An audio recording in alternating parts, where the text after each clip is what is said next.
Aloha, good evening, everybody, and on this pleasant Friday night from West Jordan, Utah, welcome to the foot of the Ochre Copper Hill. Tonight, it's a renewal of the Copper War rivalry between two long-standing rivals, Bingham and Copper Hills. And with my broadcast partner, Olympus graduate Nate Thatcher, Alexander Timolip joining you here from Copper Hills High School. All right, Nate, I turn to you. The first thing I say is you've been a part of a special rivalry before. You know how special these nights are. There is nothing like these kind of nights in high school sports. Yeah, region play is different, but it especially hits different when it comes to rivalry play. As you mentioned, I've been a part of it. High school rivalries are just something different. There's something in the water, it seems, that day. The blood gets boiling, and the ball starts shooting. Lights go out. Things are getting different down here tonight in Copper Hills. So we talk about both of these teams. Copper Hills comes into this game 6-6. Bingham 7-6 coming into this game.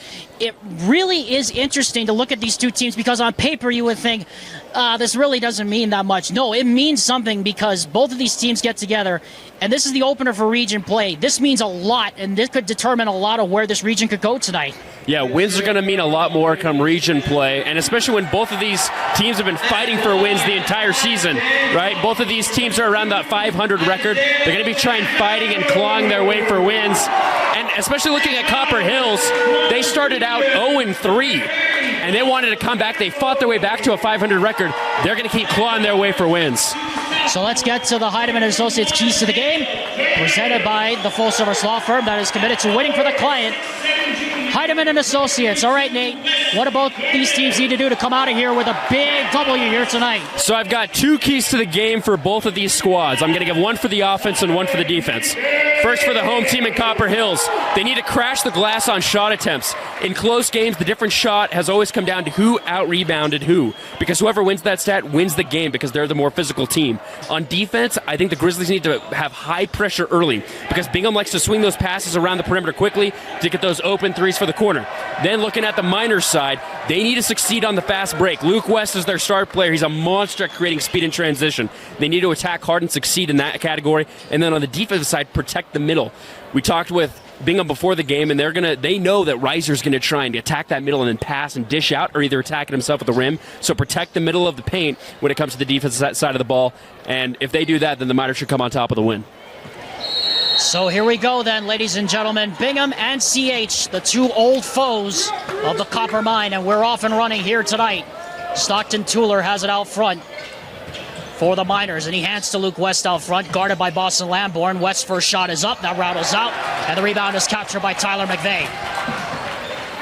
And here comes Isaiah Reiser, the sophomore who is averaging nearly 20 points a game this season, just over 20 points a game, which is fourth in 6A. Tyler McVeigh's first shot is short, and Tueller gets the rebound.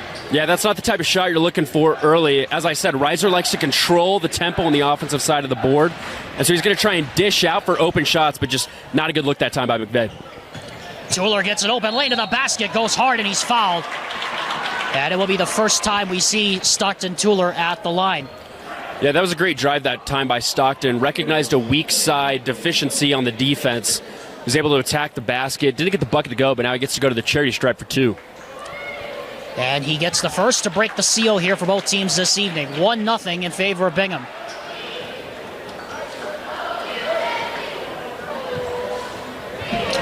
Second one coming for Bingham. And Stockton Tueller, and the second shot is good, and it's 2-love in favor of Bingham.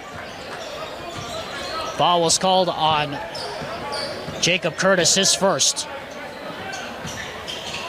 And he comes back and gets a backdoor cut and scores. And we're tied early here at 2. Yeah, a great backdoor cut that time by Curtis on the baseline. Easy layup on the backside. West. Tueller, deep three, wing side. That doesn't go, too strong. Battle for the rebound. Tueller gets his own miss. Battle inside. Bowman gets to the basket and scores. Great pass that time from Stockton Tueller at an early 4-2 advantage. I said crashing the glass was going to be a key for Copper Hills to get a win today, but Bingham seems to do it better on that second possession for him. So they're able to get a second try and a good look. Jacob Curtis sets off on the three, and the rebound is captured there by Luke Cantwell. Tueller gets it over. Wing side, another three on the way. That banks in. Well, if you need to cash some checks or something, it looks like the bank is open this late at night. Yeah, sure is. Rhett Dawson, the 6'5 senior, and an early 7-2 lead here for Bingham. Reiser drives hard to the basket with a left hand. Yeah, that's what he does best right there. Picks up his dribble, but he's able to possess that ball so firmly and get just an easy layup. Speaking of, on the other end, there goes Luke West to the basket. So both sides getting whatever they want here at the basket to start. A 9-4 lead here for Bingham. Tonight's going to be the battle of the number 2s, so be watchful of that in all 4 quarters. Speaking of, and a late foul there called as Isaiah Reiser, who had 32 points in a game that we did previously this year against Crimson Cliffs. He tied the all-time Skyridge Falcon Classic scoring record with 70 in 3 games. Yeah, he's an incredible player, and I think his speed just sets him apart from everyone else. You notice that he's smaller than most of these guys on the court. But another thing, as I just mentioned, it's going to be a battle between West and Reiser tonight. They both pulled almost the same identical move in back-to-back possessions. That little spin move down low, picking up their dribble, carrying the pivot foot. I mean, these are both incredible athletic guards for both of these squads, and I think it's going to be a fantastic duel tonight. You know, Thatcher, it's funny you bring that up because the other thing we noticed on the last couple of drives as West kicks it back across the wing, that's going to be the key because talking with Bingham head coach Kyle Strotman before the game, he said keeping Reiser out of the paint could be key as Bowman misses that shot from in close. And you talk about the battle of the guards, West and Reiser both like to operate in that middle. Yep, that's exactly right. Tyler McVeigh can't get that one to go, so his first 2 shots haven't been able to find the range so far. Luke West from the corner. That doesn't go. Flying in for the rebound is Bowman, but it's stolen by Reiser. Reiser driving in, Euro step, goes hard to the basket. That doesn't go. Fight for the rebound underneath, and coming out with it is Bowman. Tuller coming up with it in transition. And a travel. Yeah, Reiser's grabbing that right elbow of his, but he sneaks up behind his defender, especially when things get hectic. You notice that Bingham missed the first shot. They grabbed the offensive rebound, and he's able to sneak behind and get a fast break opportunity. But you'll see that Bingham's noticing his quickness already, and they're pulling high pressure already at midcourt. The other thing is too, Thatcher, is that Reiser, for his mobility, he is a tough cover as there's a 3-pointer. First Ken Garf automotive 3-pointer of the game goes to Wes Curtis. That's the one thing you notice about Reiser. That kid is tough. Yeah, 100% he's tough. And the thing I liked about their last possession is they slowed it down a little bit, allowed to get Wesley a really good look from 3. I feel like before that they've really been rushing their possessions, and it hasn't been good looks from deep. Ryken Meadows, who just checked into the game, got that last basket. Sliding on the floor, getting the steal is Tuller, but he did not establish himself before he got across the front court. And that's a turnover. It's easy that in the quickness of the game, especially when you're fighting for a loose ball, you often forget about the technicalities of the game. And right there you saw a good example of it as he slid himself past half court and then dished it back to try and get it away from Copper Hills, but eventually gives it back to Copper Hills because of going back and forth. Gabe Sivelich, Tyson Schewel, and Ryken Meadows, who scored that last basket for Bingham, is into the game as Isaiah Reiser, turnaround shot. That rims out. Boy, he put Sivelich in the blender. Both of them are about evenly sized at 5'10 for Reiser, 5'11 for Sivelich, but not able to get that one to go was Reiser. Sivelich, turnaround shot. That left short. McVeigh, the rebound. They've got Reiser on the fast break. Weren't able to pass it in time. Jaden Haight comes across the timeline now, gives it over to Tyler McVeigh. Austin Lamborn gives it over to Haight, now back to McVeigh. He's draped there by Schewel. Oh, nice backdoor cut, but Lamborn fumbled the catch and couldn't finish it. And now here comes Tuller. Sivelich to the basket. No. Lamborn the rebound and able to save it to Reiser, and Reiser will slow it down. Yeah, when the tempo picks up, you notice they both had really good movement without the ball, but because it's so fast, it's hard to get just that nice soft touch up on the backboard to get those layups. Both of these squads missed on great offensive possessions. Now Reiser's going to slow it down. Boy, Isaiah Reiser almost committed a 10-second violation, too. He barely got that thing across the timeline. Lamborn on the back door, back to Reiser, 10 on the shot clock. Tries to step back, that doesn't work. And eventually a foul as Lamborn and Schewel collide there in midcourt. Schewel's okay, but Lamborn is down here at midcourt. Yeah, that was a dangerous pass that time by Reiser. He picked up his dribble in a really high pressure, tried to get it out to the right side of the key, and Lamborn still down, grabbing his head. Yeah, tough battle and contest for that ball. It looks like he's okay, though, trying to shake it off, but I don't think with a head injury you want to chance anything these days, Nate. Yeah, we mentioned it in pregame. Just these region games and these rivalry games are just so different. They're more competitive, and it's highly physical. And we've already seen that they've forgotten a lot about the technicalities of the game, and it's really just come down to feel. But right now it's coming at a cost as Lamborn's still down as they're bringing out some more medical help. So we'll step aside for a quick break. And what's been a frenetic first quarter, Bingham and Copper Hills closely matched early on.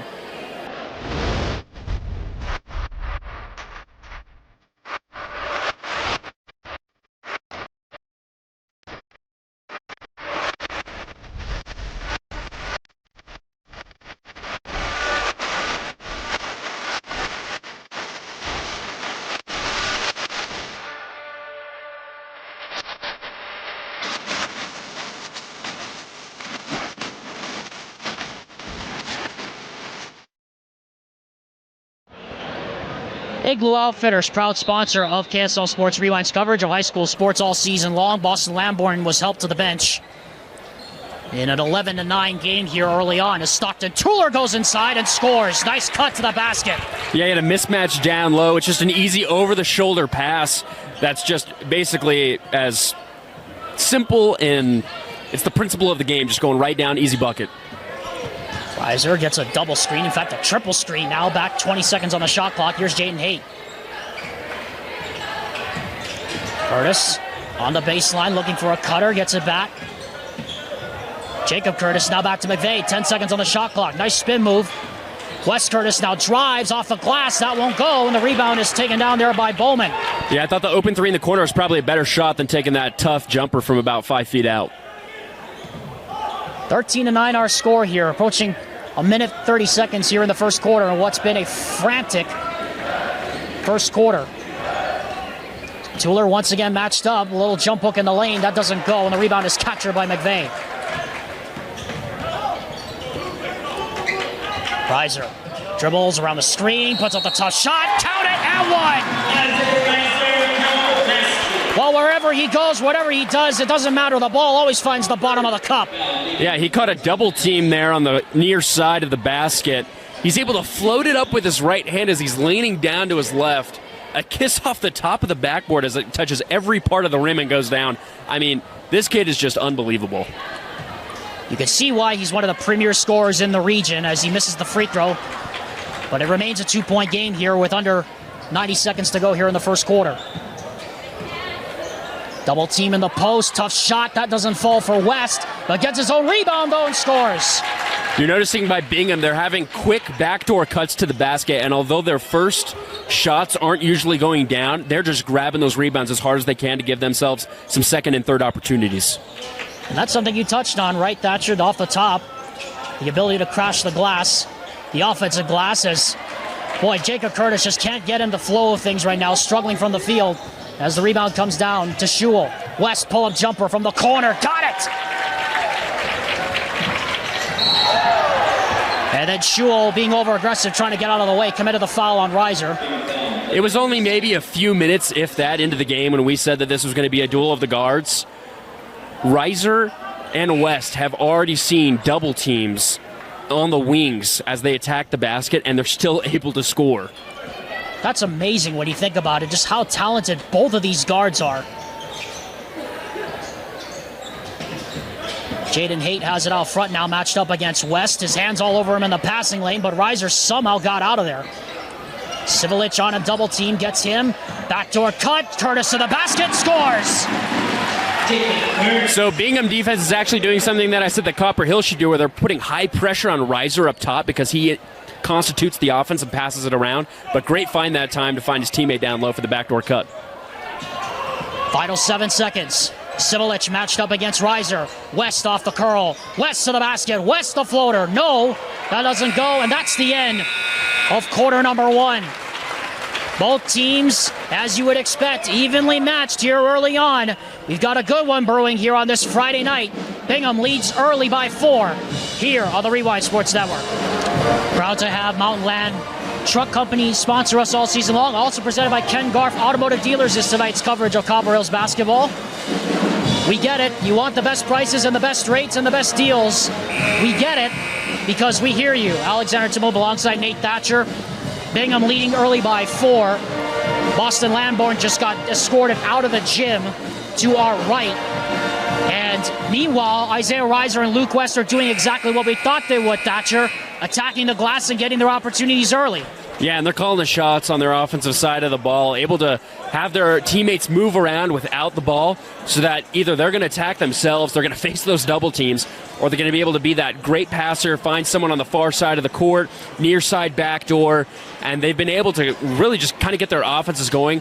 We had some tough looks on both sides. They're really trying to crash that glass. They're trying to get the rebounds. They're trying to get tough layups. So we've kind of got a low-scoring game here, but it's still coming out to be a great finish. That's the thing about Copper Hills. 9 of their 12 games this year have gone down to the wire. 3 of them went to overtime, including 2 at the Falcon Classic, which I called. Yeah, I was able to catch their game against Skyline. Final score 43-40. Yeah. As Curtis is able to get that one to go down. I mean, it was just a tough game, and that's just the type of team that they are. They've been it all year. That three-pointer, no good. Rebound is captured there by Tyler McVeigh. Only 1 three-pointer that entire quarter made by both teams. McVeigh for 3. That's no good, and an offensive loose ball foul called against Jacob Curtis. So Thatcher, through 1 quarter so far, what do you think Copper Hills has to do to get more players involved? Because as we've seen this year, Copper Hills gets Isaiah Reiser involved, but then after that, they really don't have a second or third scoring option if Tyler McVeigh struggles. So what do you think they have to do here down the stretch of this second quarter, heading into the second half? Yeah, you can't really put all of the pressure on Reiser, especially as time goes down. And so I think, like I mentioned, going into the quarter, a lot of players have to move without the ball. And that way they can be able to set up good passes from Reiser or other teammates to get good open looks. They can shoot, you just have to give them good opportunities. Copper Hills has Jaden Haight out there, number 22, to replace Boston Lamborn. Reiser step back for 3. That doesn't go, and the rebound is captured by Bowman. That's already his 4th rebound here early. West, bounce in the post. Check out the corner. Tueller open look. Bingo! Just the second 3 anybody's made here in this game. Yeah, they had the defense collapse down low in the middle, and he was just wide open down there on the wing. As easy as a shot as it's been tonight. Reiser, oh, he dropped somebody to the floor but couldn't finish it. And the rebound is captured by Bowman, already his 5th board. He's catching bodies, but he needs to get a bucket. And meanwhile, we got a hand check on the baseline, so no basket.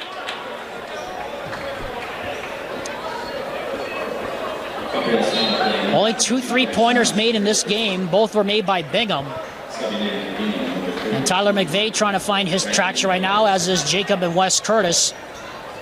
With no Boston Lamborn in there right now, Copper Hills' offense trying to find some rhythm here early in this first half. Alexander Timolip, Nate Thatcher on this pleasant Friday night. Here's Riken Meadows matched up against Curtis.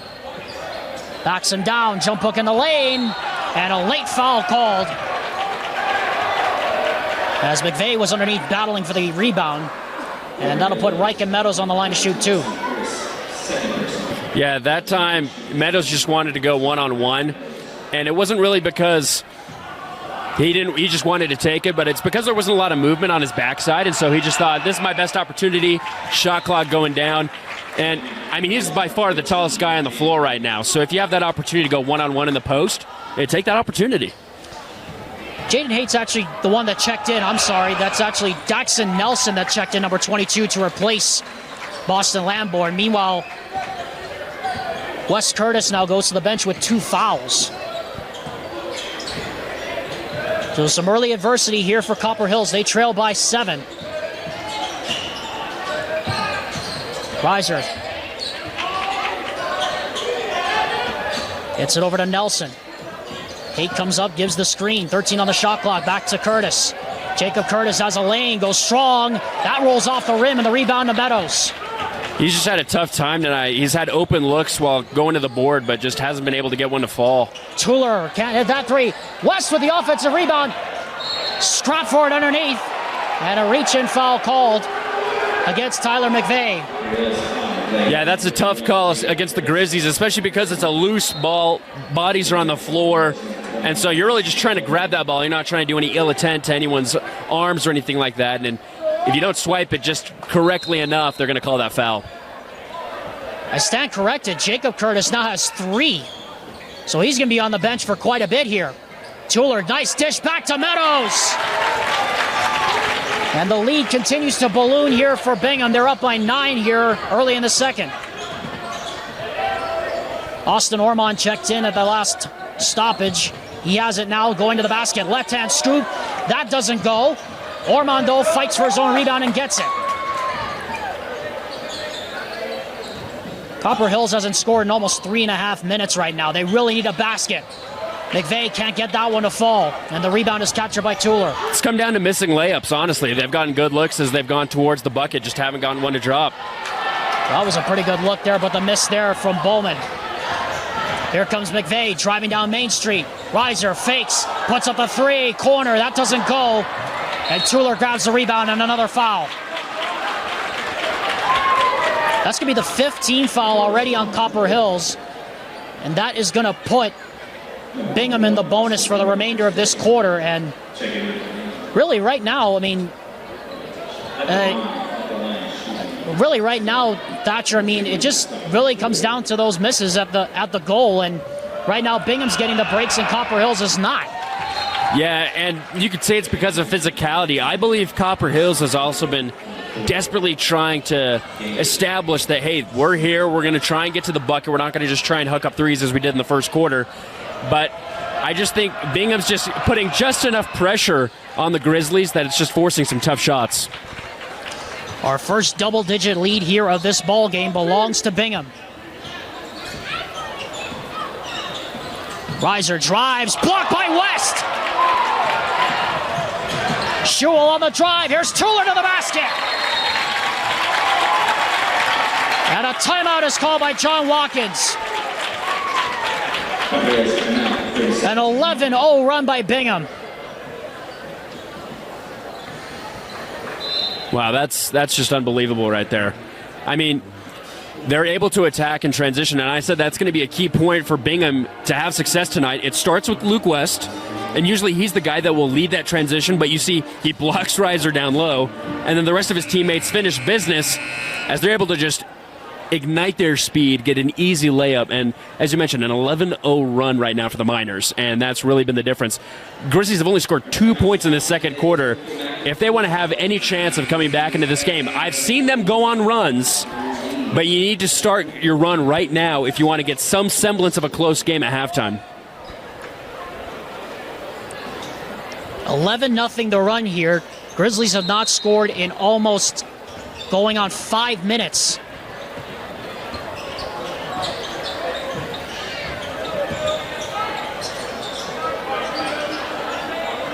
Cade out front, gives it over to Reiser. Reiser, pull-up jumper from 15 feet. That's too strong. And getting the rebound and racing ahead with it is Schewel.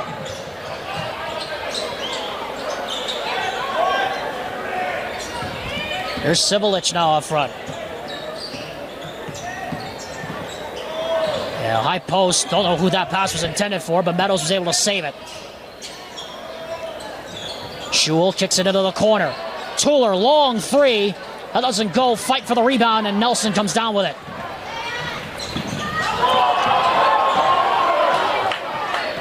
And that kind of looked like a back and forth right there, but they didn't call it. McVeigh. Back to Reiser. Reiser back to McVeigh. Fakes. Got a foul. That's on Schewel. That's going to be his second. Just seems like Reiser's kind of getting a little bit tired. He's gotten some open looks, but he keeps hitting back rim on a pretty consistent basis, missing some open looks. Got to get his teammates involved right now. 3:20 to go here in this first half. Bingham has led for the majority of this game. Copper Hills now has not scored going on over 6 minutes. McVay drives inside, and again another miss of the rim. That was about the easiest bucket you could have had all night. He was focusing on trying not to get the charge. That time he just had to put his hand up and get a layup to go down. Copper Hill's in desperate need of a stop. Meadows cutting Tueller, and the run continues. Miners have now doubled the Grizzlies' score. Can they come back? Nelson, and a much-needed Ken Garth automotive three right there. That breaks a nearly over 6-minute scoring drought. It is the first three that has been made by Copper Hills tonight. And maybe that will get them some traction here, Thatcher, going down the stretch. Yeah, usually it's a deep shot like that kind of gets the offense going, although it's not your best look of the night. If you're able to get a tough shot like that to go down, especially from deep, that might charge the offense, just like you said, Alex. Tueller, and we got a foul, and that's against McVay, and that's going to put... And that is going to put Luke Cantwell on the free throw line. Sivelich, Cantwell, West, Tueller, and Rhett Dawson on the floor right now. And the first free throw is up and good. Rewind Sports Network's coverage of Copper Hills basketball, presented all season long by Heidemann and Associates, the full-service law firm, fully committed to winning for you, the client. Call them today at 801-754-4240 or contact them online at utah.law to schedule your free consultation. Copper Hills in desperate need of a run. Nelson, that three is blocked, but a foul. As West contact on the arm on the follow-through, and that's going to put Nelson on the line for 3 free throws here. Nelson's had a quick trigger these last 2 offensive possessions that could result in 6 quick points for the Grizzlies. I just really like how Reiser's had that opportunity to have that mid-range step-back shot a few more times, but now he's not taking it. Now he's stopping, he's pausing, he's passing out, allowing his teammates to try and get something going, as he's not been able to find the bottom of the bucket in this first half. You feel like, though, Nate, that's a thing that Reiser should be doing more of at this point, is that he should be getting his teammates involved here at this point, because he knows that everybody else is struggling, even though he's got it flowing. He knows that as a point guard, so that's what I think he's trying to do down the stretch here. Yeah, and I think a point going forward for the Grizzlies is they're going to always pressure him. There's going to be multiple players going up against him. His teammates are always going to be open. It's just a matter of how you're going to find him against what defensive scheme they're going to be facing all season long. And now the Grizzlies fall back in a 1-3-1 zone, and Stockton Tueller dares them out of that zone, but that shot's no good from 3. And the rebound comes to Reiser. Reiser been matched up on Sivelich a lot, but good ball denial right there to keep him away from the middle. Ormond back to McVay, 19 on the shot clock. McVay goes down, gets blocked, but Jaden Hate's there to follow it up. Once again, second and third opportunities are what's going to get Copper Hills back in this game. West, that pass deflected through traffic, and finally Ormond gets the steal. Reiser drives, Reiser to the basket, no, but a foul. So I really like how they've schemed coming out of that timeout. On defense, like you mentioned, they're going with the 1-3-1, and I think they're going with the zone because they've realized Bingham, the way they've gotten this big lead is that they've attacked the basket. So now they're going to say, hey, we're going to force you to shoot. If you're able to make that, hey, that's on us. But you haven't been able to make a ton of threes. Most of your points from this big break have been coming from straight to the basket. And then on the other side of the ball, now they've been able to move the ball like we've been talking about a little bit more. You're seeing that Nelson's got a quick trigger from the 3. He's been able to get to the free throw line as well. And now Reiser slowly but surely getting his points and trying to get these Grizzlies back into the game. Grizzlies have got the lead for Bingham now down to single digits with approaching a minute to go. And they remain in that 1-3-1 zone. And that 3 goes down for Cantwell. And that time, they do dare them to shoot, and that time they do make it. That's just the third 3 that Bingham has made in this game. Sivelich on Reiser, now gives it over to Nelson. Nelson trying to throw it in, and that is stolen away. Not a good pass right there. West to the basket, and a foul. And Tyler McVay followed through and Looked like he caught West on the head, and that's going to be 2 shots. Yeah, the home crowd's going to disagree with that one. He mostly got contact with the ball, but I think they're going to say because his arm went down, he got a little bit of the arm on that one, as now Luke is going to try and be able to get 2 from the charity stripe. Bowman and Dawson Allen come back into the game now with 36.9 to go. So where the score is, you would suspect this is going to be the last possession of the first half. Jacob Curtis and Wesley Curtis going to check back in. As Copper Hills trying to find some kind of spark here getting into the second half, down by 13 points. They've been down by as many as 15. West's second shot is good. And now it looks like Bingham's going to come with a little full court pressure here to end this half. And they back out of it. So this will be the last possession of the first half. There's about a 1 second difference between shot and game clock, but I'm sure Copper Hills will want to take every second off of this clock here and not give Bingham another opportunity.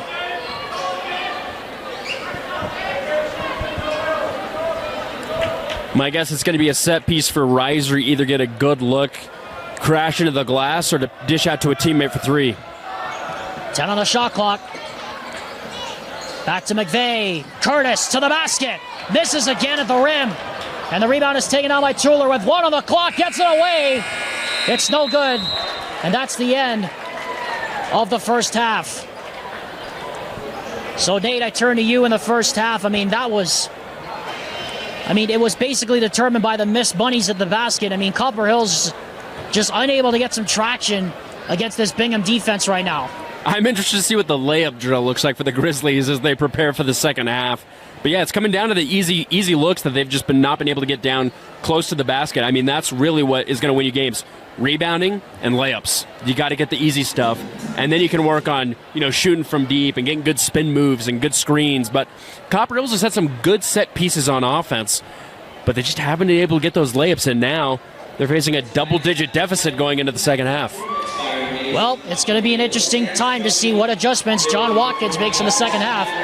Nate and I will be back for the second half of this one after halftime. The score at half is Bingham 37, Copper Hills 23.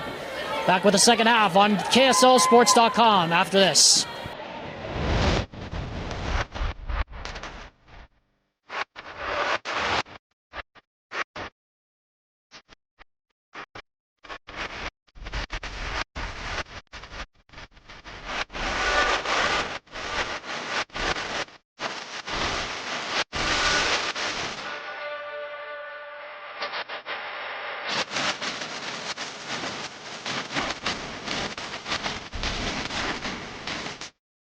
It's time for another round of...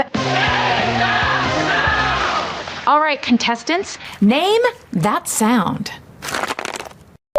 Lettuce. Oh, you think that sound is lettuce? I wish it was. David, our resident champion from Ken Garf. That's the intern Dale, cracking ice for a soda. Correct. And that's why you need a Ken Garf dealership. If they listen this well, imagine how well they'll hear you.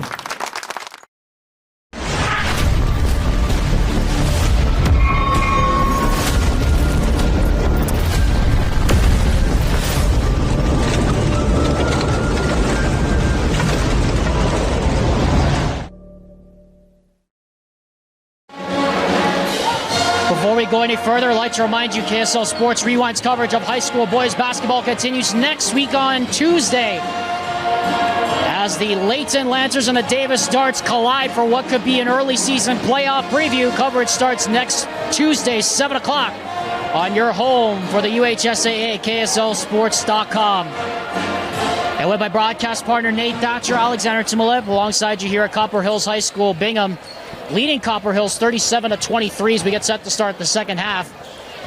So Thatcher, I turn to you, and you have to wonder what's going through the mind of John Watkins right now, because you have to wonder what was said in the locker room between those periods, because this team needs to find some traction, and they need to find it in a hurry.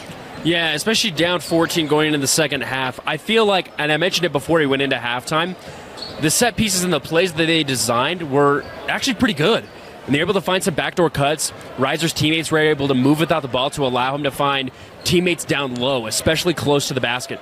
The big problem, they weren't able to make those layups. And so, like I'm saying, that's a great piece to be able to have open layups off of a play. That's exactly what you want every time, an easy bucket. They just weren't able to get him to drop. So you're down 14. My key is, hey, if you want to get back into this game, at least cut this deficit in half by the end of the third quarter. And that way, going into the fourth, you can gain some momentum and try and get this thing to within your grasp to maybe grab a win when it's all said and done. Now, on the other side for Coach Stratman and Bingham, he has to be thrilled with the way his defense played in that first half, because really that was the difference. Yeah, they put high pressure up on Reiser. Right after he hit midcourt, it seemed like his defender was just immediately on him. And then they were forcing tough passes out to the wing, which caused easy turnovers. And as I mentioned in the keys to the game before, it allows for easy transition offense. And I saw that Luke West was probably going to be the guy to do it tonight, but in fact, he was causing the chaos on the defensive side, and then his teammates were able to finish on the offensive side in transition, something he usually does. But they were able to do something that the Grizzlies weren't, and that was make their layups, and that's why they're up 14. Well, Copper Hills hasn't been any stranger to close games this season. They, like we said, had 9 of their 12 games go down to the wire decided by 10 points or less, and they had 3 of them this season go into overtime. But they're going to need some serious help here in the second half if they want to make a game of this.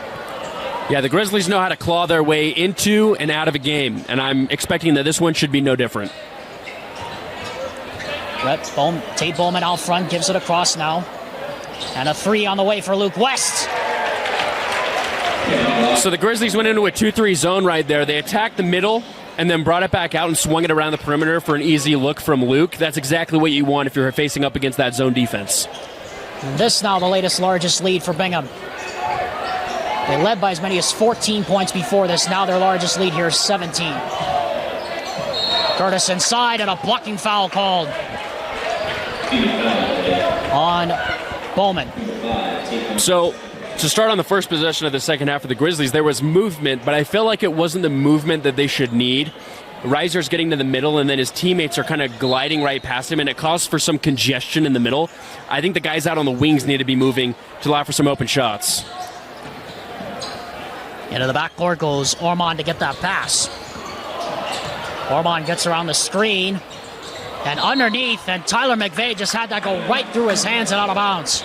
You have to wonder if their misses from the first half caused him to stop right there and try and dish it down low to his teammate, because he didn't know if he would make it. I mean, he had a pretty decent look, could have gotten blocked, but... Boy, that's a great look underneath right there. Great passing from Luke West. And this now the latest largest lead. So Bingham's now asserting their dominance here in this third quarter, and the Grizzlies have to get something cooking if they want to get back into this one at all. A 19-point lead for Bingham. McVeigh to the basket, and finally his first field goal of the game. That's a good job by McVeigh as Bingham pushes in transition. West to the basket. That's exactly what Bingham does. They go fast, they go heavy, and they give it to West down low for those buckets. McVeigh driving, and he scores. So that's 2 in a row for him. So McVeigh, 2 possessions ago, I really liked how he gathered his pivot foot and was able to make a really good spin move. That time, he just says, hey, Wes, I'm going to take you one-on-one, pick up my dribble, and just take you to the basket. And you feel that's something they should be doing more of here in the second half. That's something that was missing in their game, Thatcher. Yeah, especially the making the basket part.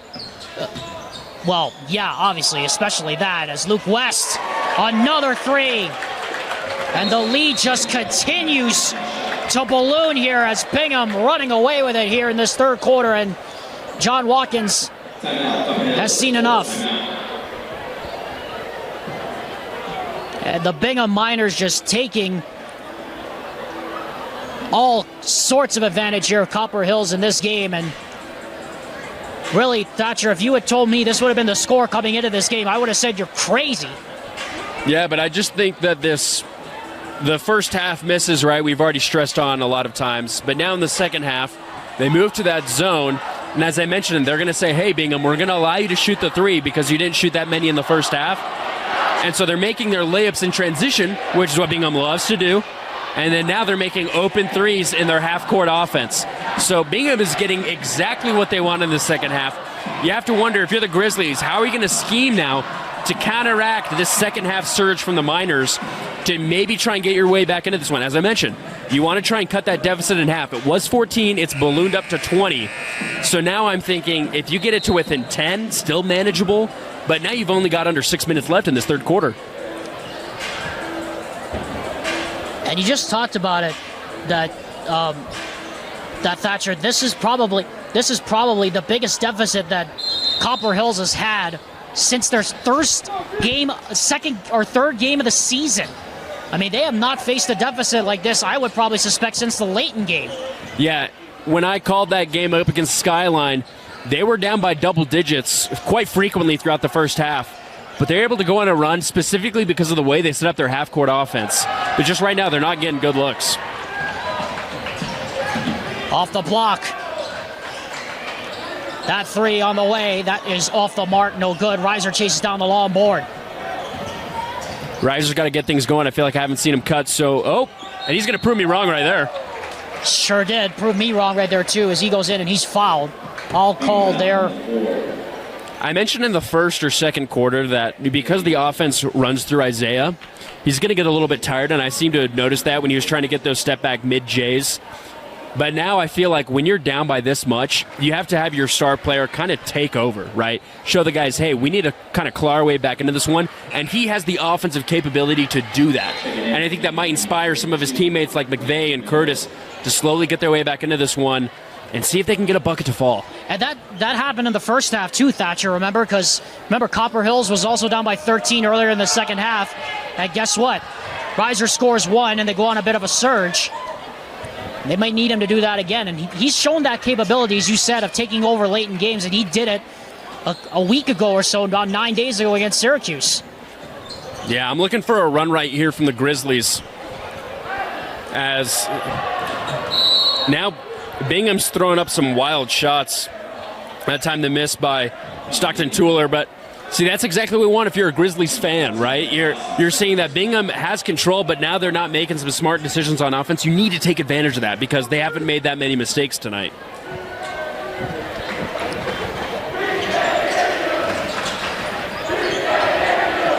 Armand has it out front. Curtis goes to the basket.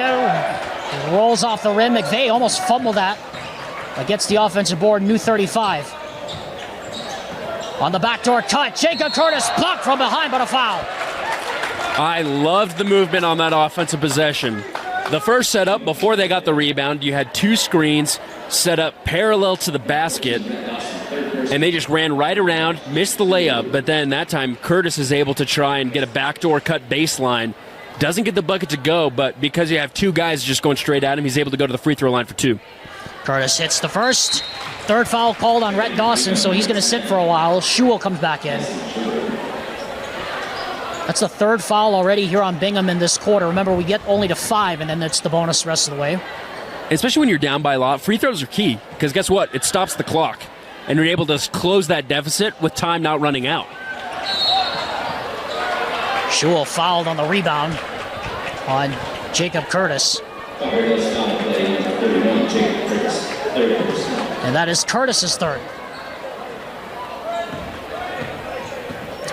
So here's Civilich matched up against Ormond.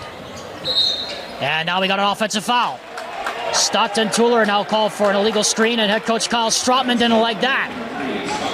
So this is when the Grizzlies need to make their run. The Miners have made multiple mistakes in consecutive order, and so now you have to think, hey, we got to start making some shots if we want to close this deficit. Fourth foul already on Bingham. If there was ever a time they needed a run, they need it now. Reiser, they need the three. They get the three! On Ken Garf Automotive 3 to cut the lead down to 15. Now we got star on star. Let's see if West can answer. Lycan Meadows can't answer that with a jumper. Here comes McVeigh in transition, speeding up the floor. Takes the bump, block, and out of bounds it goes. They have had a body on Tyler McVeigh all night long, and he's just had no room to operate. Beautiful block and transition that time by Tyson as the Grizzlies will inbound on their own baseline. But, hey, this is when they're making their run. And guess who just stepped up on that last three? Isaiah. And that's exactly what he needs to do if they want to keep closing this deficit down. Under 4 minutes to go here in the third quarter. Long inbound will come all the way to the backcourt. Curtis attacks downhill on Meadows, goes to the left hand, rolls off the rim, and the rebound captured by Shule. That's a tough look. He was basically blind to the basket as his back was facing the rim. And then Tuller, and a late foul, let down a late whistle as McVay went flying, or rather that's as Curtis went flying over the top. Jacob Curtis went flying over the top, and now this doesn't look good. Now we got Daxton Nelson warming up to come in. And he's down in pain right now. He's holding onto that left hip. He went flying over Tuller, and then he landed on his hip. That's just a tough position to be in as a basketball player when you stop in your tracks as a defender's coming from the backside. They're obviously going to leap, and so it's a really hard thing to defend, especially because once they stop, you've got nowhere else to go. Good to see that he's getting helped up right now.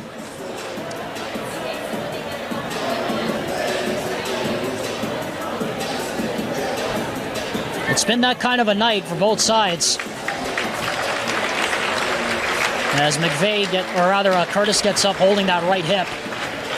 That's just always tough to see. It can be a brutal injury if you kind of catch it at the right speed. Like I said, it's just really tough to defend, and it's hard to teach your players that, especially in high school basketball, right? You really want to get your defender to try and cut off those easy buckets, and it was a great job that time by Bingham to get an open layup as it seemed, but as soon as you stop dead in your tracks, that's just asking for something bad to happen. So 2 here for Stockton Tuller. By the way, Copper Hills is down Boston Lamborn. He's out the remainder of the game. We saw him leave the gym earlier after landing on his head. So we would assume that is some form of a concussion protocol being employed here by Copper Hills as Tuller goes 1 for 2. Allen comes back into the ballgame and give Tuller a rest. A 16-point lead for Bingham. Their largest lead was 20. Yeah, I think they just need to cut it in half to 10, and it's manageable there in the fourth quarter. Easier said than done. I rest my case.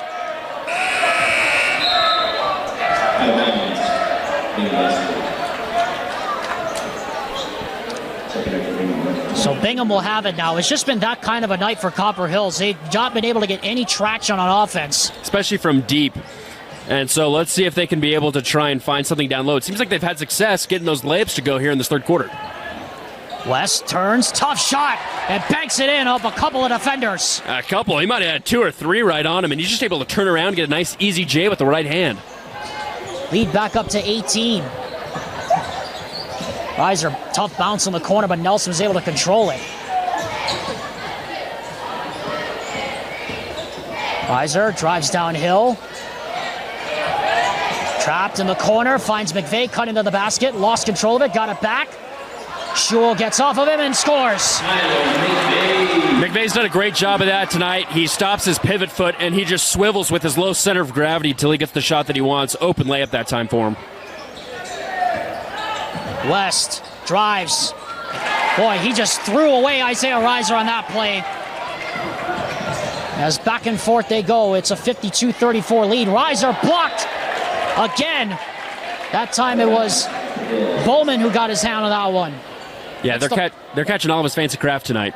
That's a 4th block of the quarter by Bingham. And meanwhile, we got a foul as West tripped up Nelson from behind, and that is going to put the Grizzlies on the line for the remainder of this third quarter. Jacob Curtis has 3. Rhett Dawson has 3, so no one else in serious foul trouble right now at this point for both teams. So they're down 18. They need to go on a little bit of a run here if they want to close this deficit. And as I mentioned earlier in the quarter, the free throw line is the place to do that. And you can't afford to leave points at the free throw line here at this point as Nelson misses the first. Rewind Sports Network's coverage tonight brought to you by Heidemann and Associates of Copper Hills Basketball, the full-service law firm fully committed to winning for the client, as again another 1-for-2 trip. And a 17-point deficit here for Copper Hills. This is the closest they have been. West, nice spin move, turnaround, bank shot off the glass. And he's just getting anything he wants right now. And that's just a tough shot because he's turning towards the basket on the baseline and then banking it off from the baseline. That's such a tough shot. But right now, in this second half especially, he's getting anything he wants. Now we got a foul away from the basketball. Reiser made the three, but the basket won't count. It looks like they're going way deep into the bench here as Copper Hills. As Mohamed Njai is going to get set to check in. And that's just a product, I think. You're down Boston Lamborn. You're also down Jacob Curtis at this point. You're just looking for any kind of spark on offense here. Yeah, and honestly, you're just looking for some form of consistency now that you're down 2 key players. And I think also they're just going to look for some form of offense. Can someone give another extra kick, that little juice like you mentioned, to just try and get any run going, because that's how you need to get back into this one. Wesley Curtis rather goes 1 for 2 again from the line. Copper Hills 4 of 8 from the line here in this quarter. And they still trail here by 18. They've been as close as 15, but they haven't gotten any further into the deficit. West, meanwhile, bricks that three. And a tough finish off the rebound there from Schul. Yeah, they're now making the tough shots as Copper Hills was missing the easy ones in the first half. That's just been the difference tonight. Reiser open look three-pointer. That's short. Schul the rebound. Largest lead that Bingham has had is 20. That ball is tipped right to Njai. 2-on-1. Njai. And that gets swatted out of bounds there by Schul.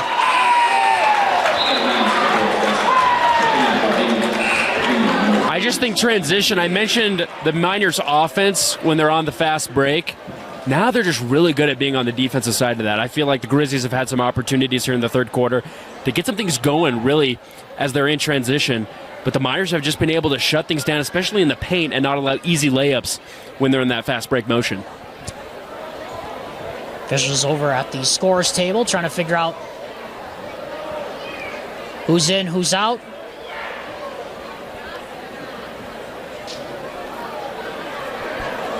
Going to the scorebook, I think they're trying to figure out who is in, who is out. And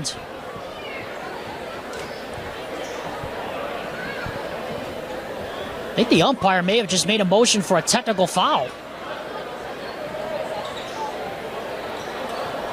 As now he's calling the crew chief over, and they're going to go look at the scores table here. And we are indeed going to have a technical foul.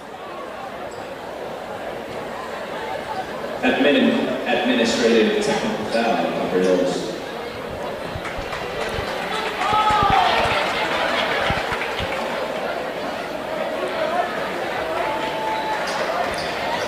And I believe, so an administrative technical foul has been administered, not sure what for. It may be that Njai wasn't listed in the scorebook. But either way, that free throw rattles and goes. And this is now the largest lead of the night for Bingham.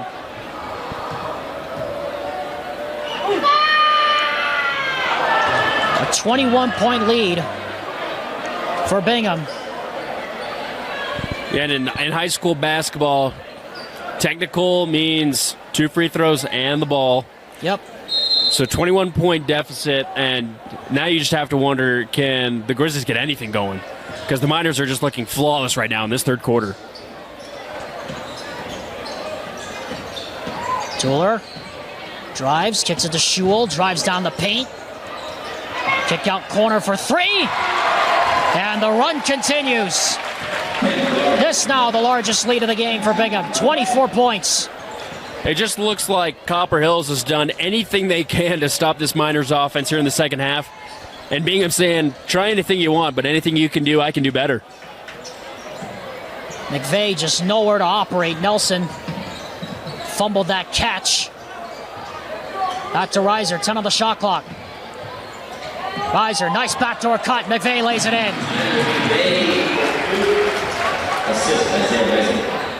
And this will be the last possession of the third quarter as the shot clock has been disabled.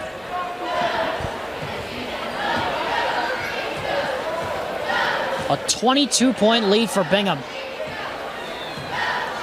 Not, I think, what anybody expected walking into this building.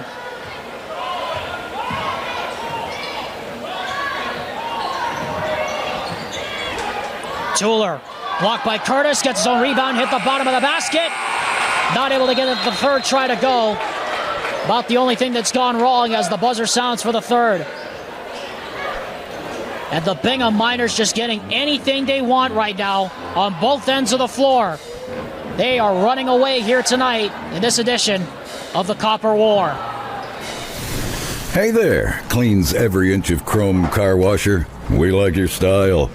Are you turning the line into a parking lot while cleaning that same spot for a third time? You know it. But your impressive attention to detail means you've got the freshest ride on the road. Literally and figuratively. And when it's time for the next new truck to scrub, try Ken Garf for listening skills as thorough as your scrubbing technique. Hey, we hear you. Next Tuesday, Copper Hills returns to the court to face off against the Mountain Ridge Sentinels. Coverage starts at 7. And also on that night, the Alta Hawks travel across the border to take on the Olympus Titans. Dane Stewart has the call for that one, starting at 7 p.m. on your home for UHSAA basketball, KSLSports.com. And with my broadcast partner, Nate Thatcher, Alexander Tumulip here at Copper Hills High School for Copper Hills basketball, presented by Ken Garf Automotive Dealers. So, Nate, I turn to you, and I almost have to say I'm stunned at the scoreline, because we would have thought that Bingham had an advantage coming into tonight. You wouldn't have thought they were going to make it look this easy here in this game.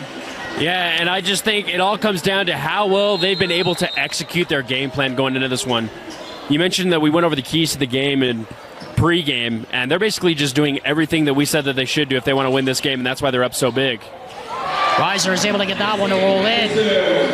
One of the few good looks he's had tonight. Able to tip it off and out of bounds, and will stay with Bingham. Out of bounds.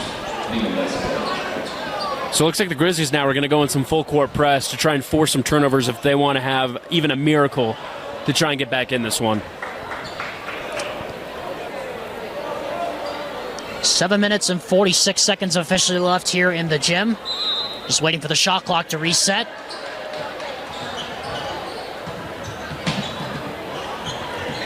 It has been the Stockton, Tuller, and Luke West show, but it has been a balanced attack here tonight from this Bingham offense.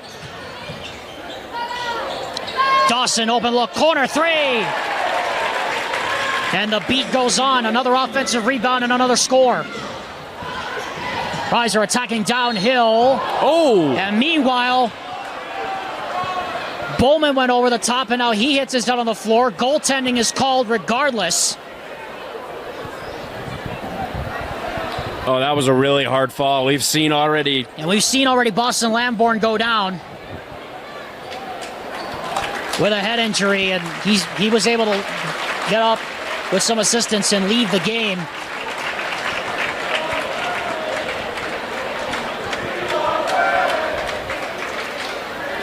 So count the basket. Goaltending is called on Bowman. And he's also going to get called for a foul. Count the basket.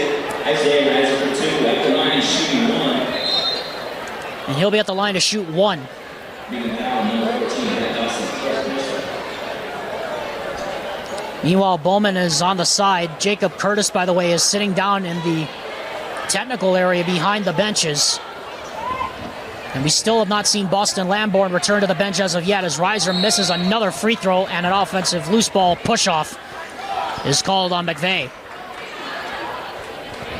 Yeah, it doesn't look like Curtis is going to come back either. He seems pretty relaxed on that far sideline, trying to take it easy. He's actually going to get up, walking gingerly back to the bench.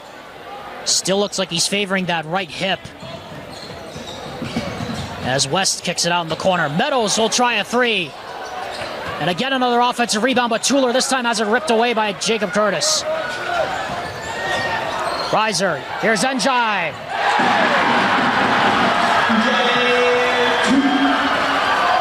63-44. Sivelich, pull-up jumper. That doesn't go. And an offensive foul as Meadows goes over the back of Njai.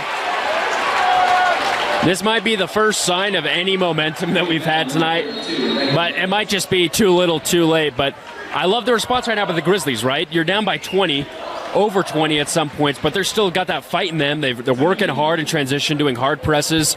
Now they're forcing stuff in transition on the offensive side, get some easy layups. I'm really liking the fight I'm seeing from the home team right now to respond to this really big deficit that the Miners have put on. Kyle Stroutman calls a timeout. We'll take one with them. Can Copper Hills make one last push? They're down by 19 with 7 minutes to go.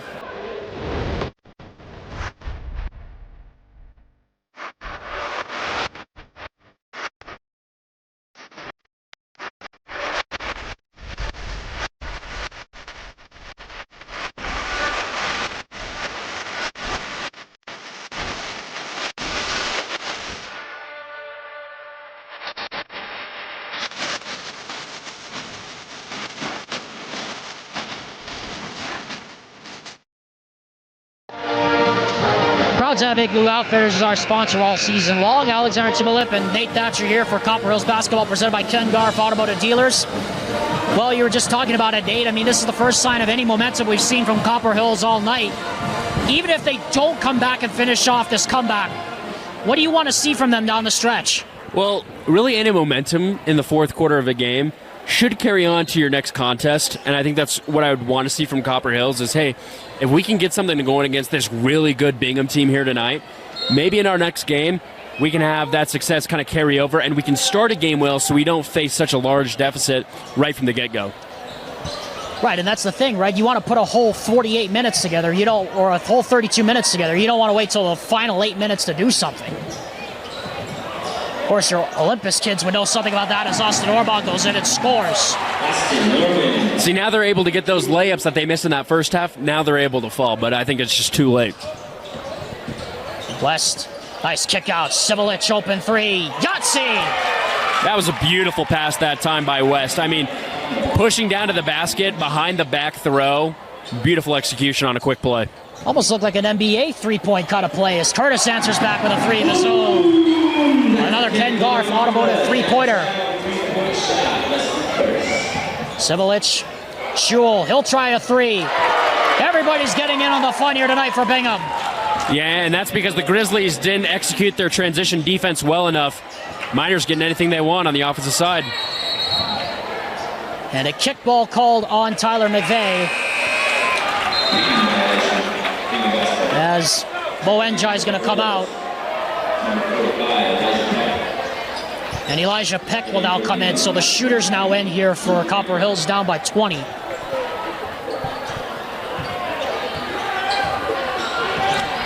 Copper Hills' next game will be Mountain Ridge on Tuesday. Not an easy game by any stretch of the imagination, but this Bingham team, certainly on tonight's evidence, looks like they could be a force to be reckoned with here in Region 2, as that three doesn't go, and the rebound is captured by Peck. And almost a steal there by Sivelich, able to tip it off of his hands and out of bounds. It'll stay here, though. Ormond checks out. Nelson comes in. I just think the hustle that we've missed from Copper Hills has been there for the Miners all night. They're still bringing it right now, trying to increase this already large lead. You almost feel that, Nate, that the energy from the Miners, that's something that Coach Stroutman talked about with us before the game. As Reiser steps back, can't hit that three, and a foul here on the floor. You almost feel that energy, that Stroutman wanted to come out with energy, the Miners have, and the Grizzlies just have not found a way to respond to it. And in my experience, when you're an away team in region play in a rivalry game and you're bringing the energy, only elite teams do that. Only really good teams can do that, and they can control the tempo on an away floor. And that's exactly what Bingham's done here tonight. I just feel like they've done anything and everything they've wanted, and they've set themselves up for a fantastic start to region play as we're gearing in now to the final few months of the season. 5 minutes to go here in a 20-point game as McVeigh almost gave that one away. Curtis, one more. Nelson, open look, three-pointer. That doesn't go. And Sivelich collects the board. Don't forget, coming up at the end of the broadcast, Nate and I will be selecting our choice for the Heidemann and Associates Player of the Game as Sivelich knocks down that three. Now they're just making anything they want. Not a great shot selection, but he was confident with it and he made it. Meanwhile, we've got a foul away from the basketball as all sorts of carnage hits the floor here. Sivelich was on the floor, Reiser was on the floor. Curtis also hit the floor. As Stockton Tueller will come out, and I will suspect that will be the end of his evening, barring a miracle here. Dawson Allen will check in, and Nate, you just wonder what's going through the mind of Coach John Watkins right now, coming off that emotional overtime comeback victory on Wednesday against Syracuse. What do you think's got to be going through his mind at this point? You know, given the fact that, yeah, you ran into a really good Bingham team, but at the same time, how does this affect you psychologically for the start of region play? Because the tests are just not going to get any easier from here. Yeah, I just think looking at his facial expressions and his body language throughout tonight's contest, he's just been frustrated with his team's simple mistakes.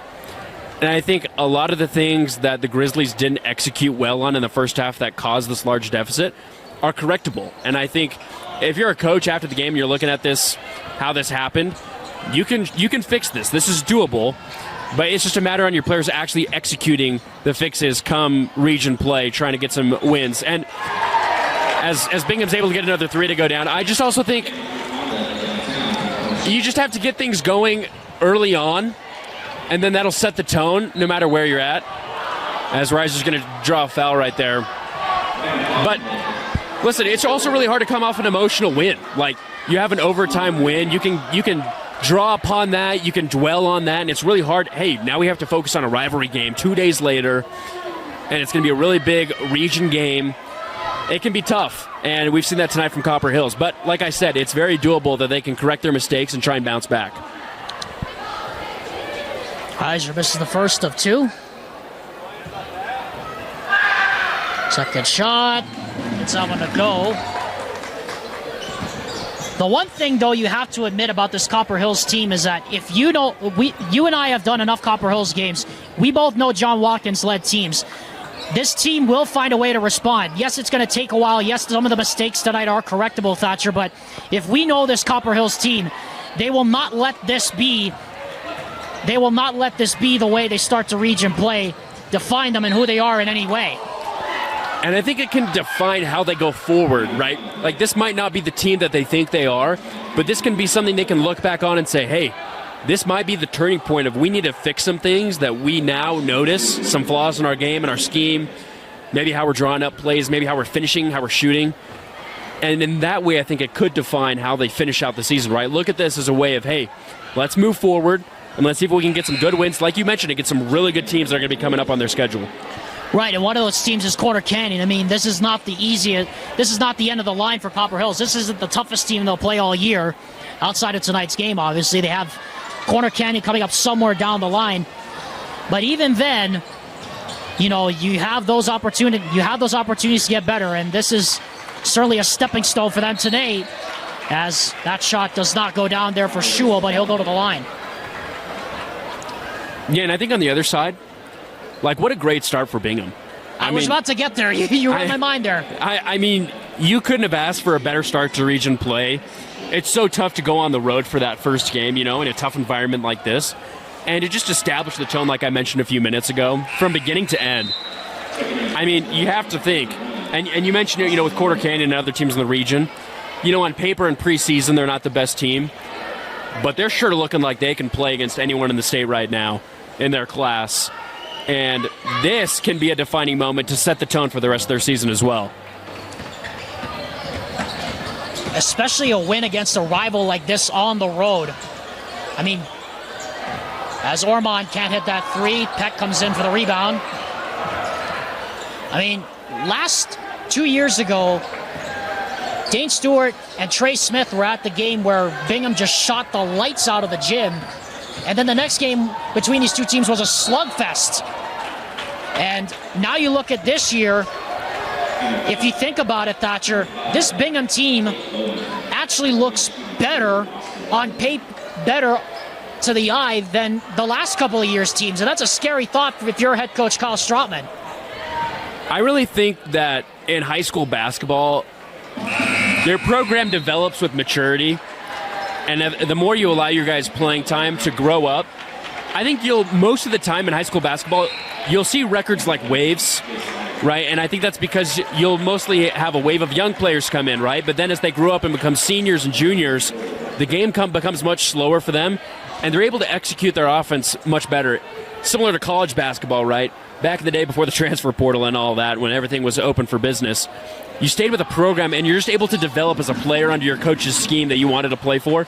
And I think Bingham's executing that right now. They just seem to know exactly what their coach wants them to do, and they're doing it at a high level here in region play. Jace Bagley, Braden Erickson, Luke Huber, and Parker Snedeker among the people that came in at that last time out. Dawson Allen banks that one in. As meanwhile, Mo Njai hits the floor behind the play. That pass deflected out of bounds. It'll stay here with 2:47 and rolling here in the game. Well, we talked with Coach Stroutman before the game about this, and we'll talk about this ad nauseum in the postgame, Thatcher, is that, it's one game, sure, but, he wanted to see his team come out with some energy tonight as Ormond goes in, can't finish it. How important is it now for Bingham to carry this over? Because, sure, for tonight, they look like an unstoppable force, but it is possible the region play to come out flat the next game. So what do you think Stroutman's got to tell his team tonight heading into the next one? I think kind of like what I mentioned before, set this as a defining moment, and I think Bingham can remember this as, this is something we can accomplish. Like, look at what we just did. And we can do this on a consistent basis because all the things that they executed tonight, as I mentioned on the other side, all the stuff that the Grizzlies didn't do is correctable. I think all the stuff that Bingham did tonight is sustainable. And you're looking forward to all these tough games that they'll play. Just say, hey, we can play with anyone. If we execute our game plan, follow the coach's schemes, they're able to do whatever they want if they allow themselves to. But like in basketball, I think most of the time it'll come down to shooting and executing exactly what you exactly want to do. Elijah Peck out front, gives it over to Ormond, matched up there against Erickson. Nelson. Njai puts the brakes on, back to Ormond, back in the corner, Nelson, 13 on the shot clock. Nelson, wing side three, that doesn't go, and a foul is Haight. Is fouled on the putback. Got a little bit of a foul fest here as the game's out of hand here in the fourth quarter. But you would expect that, given the fact mostly the reserves are in right now for both sides. Right, and that's what I was about to get to. You allow these younger players to get some physical play in. As I was mentioning just a few minutes ago, it allows these players to develop for eventually, if they stay in the game, they stay with the same program. It allows for them to become better. And so, if you're just a casual fan, right, you don't want to see a slugfest of fouls. But this is allowing for these players to understand how to move in such a physical contest. Bryson Peoples and Lucas Neidig comes in at that last stoppage. As everybody's cleared the benches here in this game, Copper Hills will fall to 6-7. And Bingham's going to get to 8-6. And 1-0 in region play. And again, coming off that huge overtime win at American Fork. Certainly looks like the Miners tonight, for the moment at least, have sent notice to the rest of Region 2 that they mean business. And with Corner Canyon without Brody Kozlowski for quite a while now, I mean, we've seen how much Corner Canyon struggles without Kozlowski. We both seen it, Thatcher. On the basis of tonight's evidence, Bingham is showing you that they can probably challenge against anybody now in the region and in the state. I mean, they've completely cleared their bench, and they're still able to sustain this lead, albeit against other reserves. Right. But I think it just comes with a mentality that, hey, we're going to play with toughness, with grit, and we're going to try and win every single game that we can, because I think it just also comes down to that mindset of we can compete with anyone that we're going to go up against for the rest of the season. Huber, it's it inside. Neidig, nice finish off the glass. able to rip that one away as we're under a minute to go.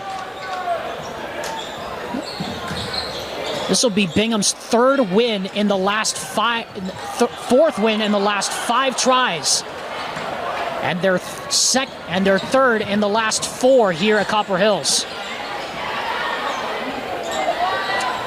And as we are under 30 seconds to go, and this will likely be the last Bingham possession of the evening. The Miners led by as many as 24 here tonight. And they never let Copper Hills breathe in the second half. Shot clock down to 10. Peoples out front. Just going to give it to Huber. Huber puts up the tough shot. That doesn't go. Knighting the follow and scores. Been the order of the night. As we have 3 seconds and 2. Ormond puts up the 3. That doesn't go. And that's it. The Bingham Miners come on the road and serve a statement to the rest of 6A Region 2. They defeat Copper Hills in this Copper War Battles 82-57. We'll be back to wrap it up after this message from Igloo Outfitters on the Rewind Sports Network.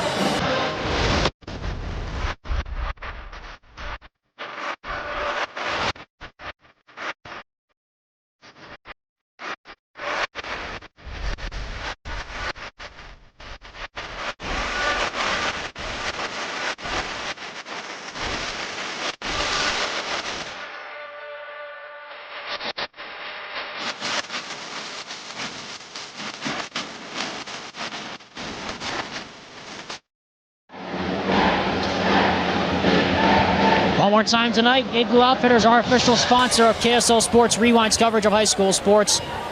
Visit them online at igluoutfitters.com for 20% off your next order when you enter the promo code REWIND. Copper Hills basketball presented by Ken Garff Automotive Dealers comes to a close on this Friday night with Bingham running away with it against Copper Hills 82-57. Alexander Tbilip and Nate Thatcher joining you here courtside.